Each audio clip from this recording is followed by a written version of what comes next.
Hello. Today I'm going to be interviewing my mother, Christine Barley. She has been a public school teacher for the last 18 years, and with that, she has seen smartphones fully come in and become a part of all of our lives, and hopefully she has some interesting insights to share with us today. Okay, that was good. Yeah. All right. Hi, Simon. Thank you for having me. Thank you for being here, Mom. I know you were kind of forced, but thank you anyways. For the first question, from your perspective, how have you observed smartphones influencing the lives of your students in recent years? So, I guess the biggest impact that I've seen is access to phones. When I first went into the public school doing 4th and 5th grade, students didn't have phones.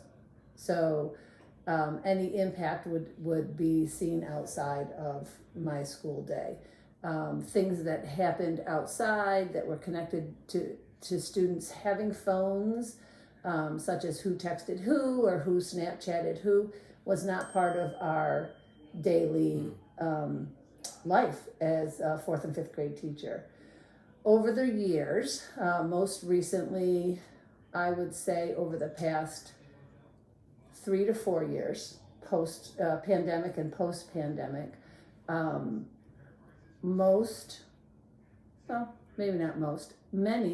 5th grade students have smartphones, some of them newer than I. In the last year, the Apple Watch has come into play, where we have 4th and 5th graders who have Apple Watches and are talking with and or sending messages to their parents in the middle of an elementary school day. So I think that having students having access that young has definitely impacted their ability to problem solve, be independent. There is nothing that happens in an elementary student's day that they can't walk down to the office and call their parents. Right. There's nothing that happens.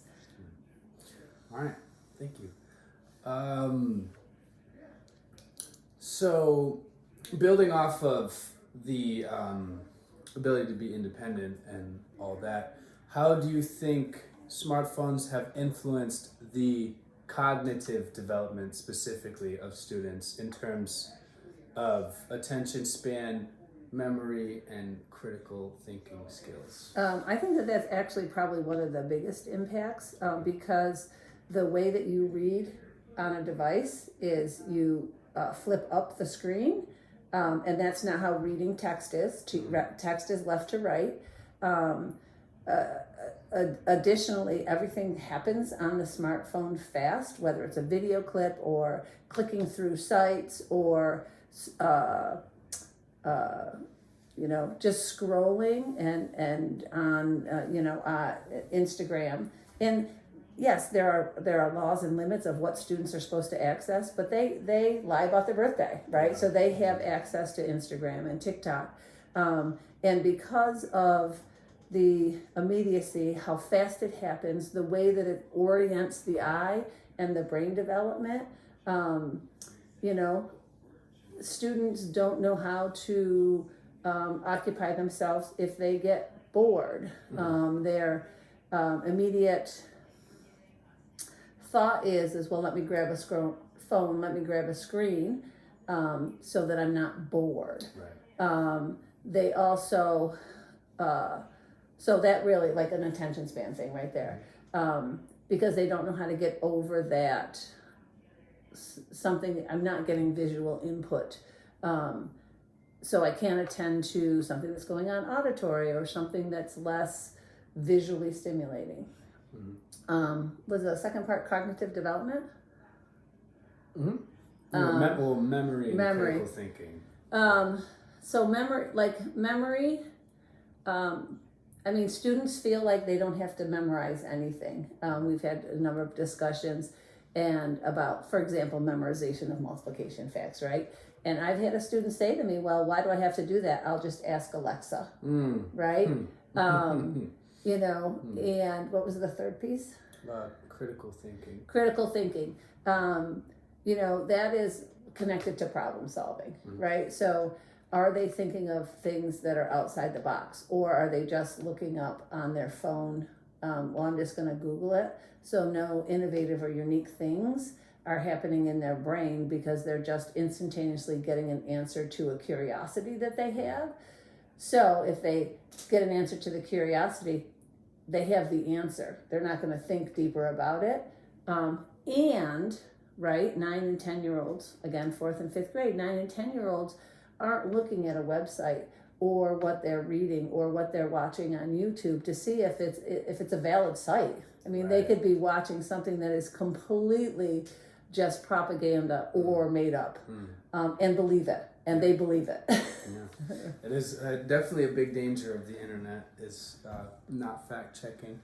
And so, on the same topic, but on the emotional side, how about have you observed any instances of smartphones, like specifically smartphone related stresses, anxieties, or other mental health concerns? Yeah, absolutely. 3 years ago, we had a number of 4th graders in the building who were sneaking their phone. 4th graders sneaking their phone into the girls' bathroom, and they were filming each other, dressed and completely appropriate, but you know, dancing and doing silly stuff. And then several of them shared it, and the student who was dancing and doing the silly stuff was very embarrassed by it. Such that we've had to develop a policy or a plan in our classrooms of how to collect the phones, right? So I have a container on my desk that if you bring a phone to school, it goes in the container at the beginning of the day and you can get it out at the end of the day. Because, you know, they're 9 and 10-year-olds. They don't have good judgment yet. Additionally, the amount of administrative time that's being taken up now by cyberbullying, by, you know, I don't want to say stalking, but really like making people feel uncomfortable because you're really fixated on them and what their online presence is growing astronomical, right? And, you know, students don't understand that what they post can get screenshotted and shared and shared and shared. And once an allegation comes forth, what the rest of the stuff on their phone may no longer be private. Yeah. Right. So yes, definitely, it has impacted mental health for all of those reasons. Yeah. All right. Thank you. On a slightly more positive note, have you noticed benefits to learning related to smartphones at all, if any? Yeah. So, you know, that's interesting. So I would say not in 4th and 5th grade. Okay. You know, the benefit of, you know, instant access to your parent, the benefit to, and I'm not saying that kids shouldn't be able to communicate with their parents, but they can do it through the main office, right? You know, it really has prevented students from learning how to deal with that, you know, 2 minutes of discomfort when something happens, and so they don't develop those skills or capacities, right? So is there a benefit for a 4th or 5th grader having a smartphone? I don't see it. I don't see it. If I were to say, you know, students, you know, in, you know, sophomore, juniors, or seniors, you know, I would say absolutely. So to have access to, well, you know, I guess I'm going to like fall back on that responsible use, and I think that we're going to see a slingshot back because of the concerns about the amount of time on social media. I was just, you know, sharing with another adult as we were talking about a 5th grader with a smartphone, what they're looking at is, people don't post mediocrity. Yay, my kid got a C, Right. So all they see is the best of the best, so that they have no range of what normal is, right? But for an older student, if they have a unique interest, it opens the world to them that they may not have access to in a public school. For example, if you go to a rural school and you are very interested in fine arts or something like that, but you have no museums in your town. Having access to a smart device opens up that world of a special interest. Yeah, they make virtual museums and stuff. Yeah. So, yeah. All right. Next question is, how has smartphone use influenced the social interactions and relationships among students? Have you seen a change over time, or? You did touch on it a little. Yeah, earlier, I did, right? And so a lot of like resources that are connected to like brain science, social emotional health. In elementary school, we call it social emotional learning, and there's specific things that we do, to help students deal with their emotions. And so, how does it connect to students' social emotional health? Is that the question? Pretty much. I think it's that it's damaging, right? We know that the brain gets wired in a different way. We know that students are less able to converse with others.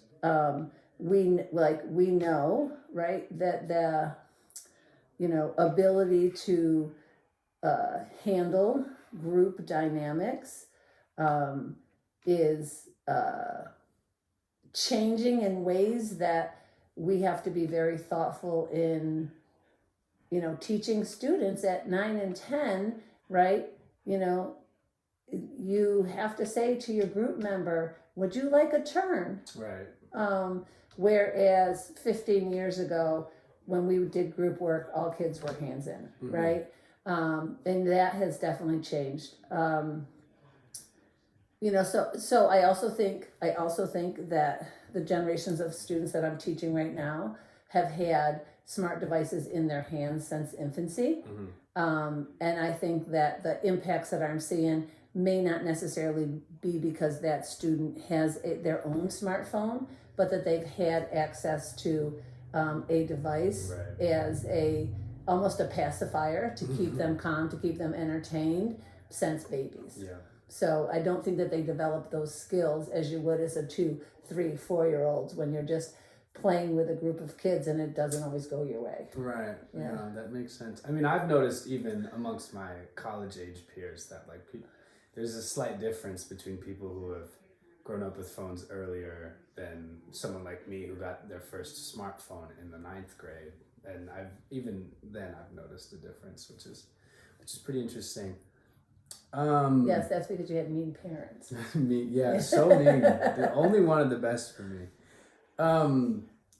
And I know you've touched on these notes earlier, but conflict resolution specifically, have you noticed that has degenerated as phone use has increased? Absolutely, right? And it doesn't, so in 2 aspects.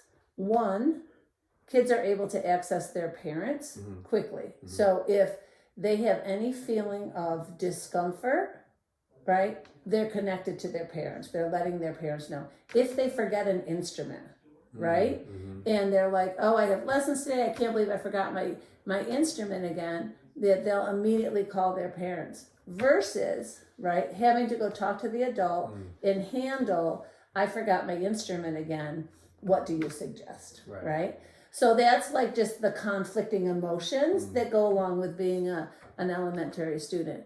And then conflict with peers, right? So it is not so, I have not observed directly, not so much, I'm going to get in a fight with you and you're going to retaliate with the phone. Although my colleagues that are teaching in the middle school, that happens a lot. What I see is more of I have a smartphone and you don't, so I'm better than you conflict that arises. Like, how come you don't have an Apple Watch? Look at the Apple Watch I just got that's connected to the internet. And navigating that, it's not like, 18 years ago when it was the Polly Pockets that kids had or didn't have, right? You're talking about a device that costs hundreds of dollars. So there's a big disparity there, conflict arising there. I have not observed 4th and 5th graders dealing with conflict over a phone. But there's certainly conflict that arises around the devices. And do you think, just to build on that a little more, that the children are worse at handling any type of conflict because of the amount of time that they spend on the phone? Yes. Oh, absolutely. Absolutely. Because they're not outside playing, right? They're not outside handling, I'll give a very old-fashioned example. My cousin Noah lived up the road, and we'd all get together and play in the summertime, and if he got mad, we literally said he would take his ball and go home, right? So we had to learn to negotiate that if we wanted to keep playing, because he brought the ball, right? Because kids are connected to devices, they don't have to figure that out, right? They're not outside in unstructured times with their peers that they have to figure out how they're going to manage when something goes wrong, because they have a phone with them because their parents want to keep track of them. So somebody doesn't play fair. They're calling their folks and saying so-and-so is not playing fair, so that they're not working it out. Their parents are negotiating that for them. It's very interesting.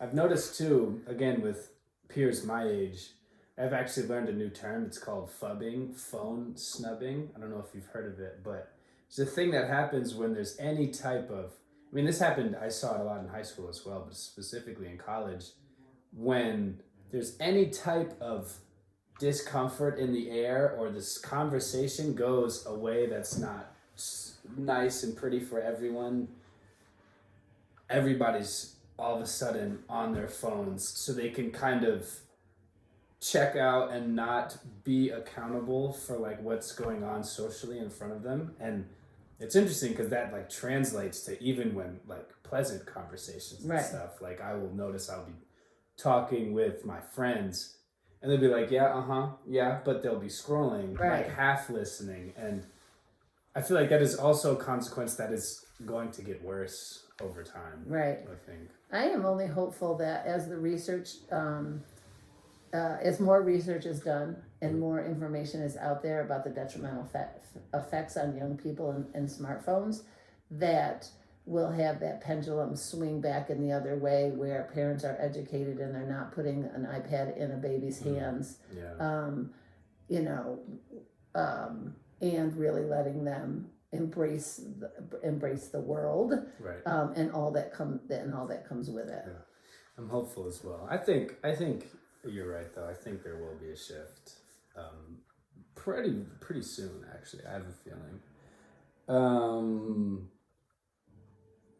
And for one final question, have you noticed any effect that smartphones have had specifically on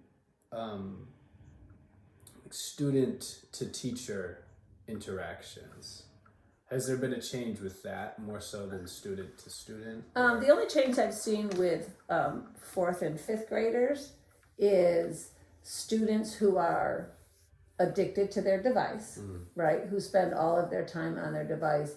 Conflict in when I say, hand it over, you can't have it at school, right? And then that gets really uncomfortable for them, because now they're addicted. They spend hours on the screen.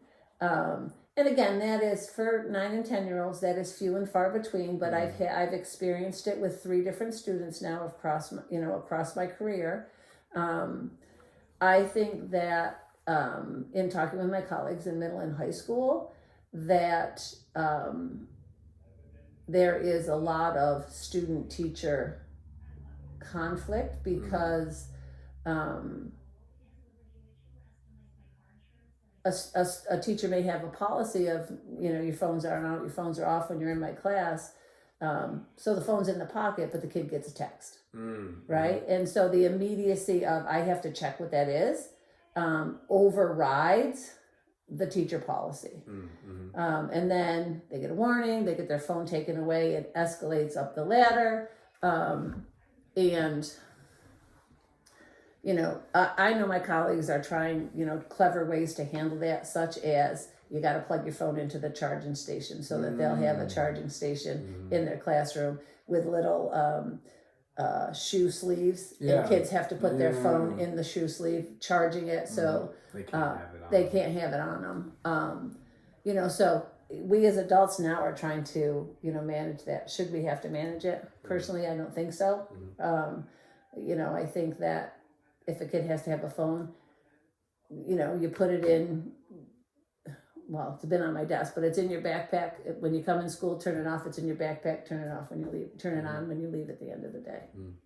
Personal opinion on that one. No, thank you. All right. I think that's all that we have time for, but Mom, thank you so much for taking the time to talk to me. Appreciate it. You're welcome. Thank you. It's always my pleasure. Thank you. Killed it. Nice job.